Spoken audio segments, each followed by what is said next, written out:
તો ઉનાળાની શરૂઆત થતાં જ ભરૂચના કેટલાક વિસ્તારો કે જે ઊંચાઈવાળા છે ત્યાં પાણી ન પહોંચતા લોકોને પરેશાનીનો સામનો કરવો પડે છે, પરંતુ આ વિસ્તારમાં હજુ કેટલાક મકાનોમાં વડવાઓએ બનાવેલા ભૂગર્ભ જળના ટાંકાઓ આજે આશીર્વાદરૂપ બની રહ્યા છે।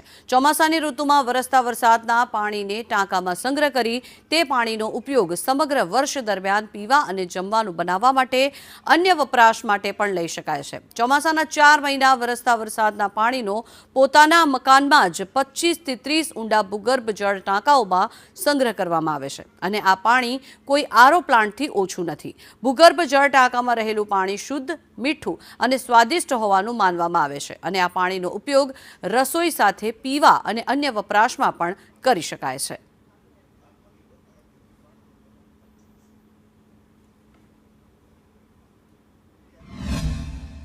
વરસાદનો પાણી અહીંયા અમે જે ટાંકાની અંદર દર વર્ષે અને મઘા નક્ષત્રની અંદર સંગ્રહ કરીને આખું વર્ષ એનો વપરાશ પીવામાં અને ખાવાના દરેક એમાં અમે વાપરીએ છીએ અને આ લગભગ 100-125 વર્ષ જૂનું એનું આ સંગ્રહનું એનું છે, હજુ બી એ ઇન્ટેક્ટ છે અને એનો વપરાશ ચાલુ છે।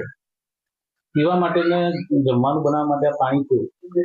પીવા માટે બહુ સરસ, કારણ કે એમાં દરેક વસ્તુ, દરેક કઠોળ બહુ જલ્દી ચડી જાય અને એની મીઠાશ બી એટલી બધી વધારે એમાં આવે છે।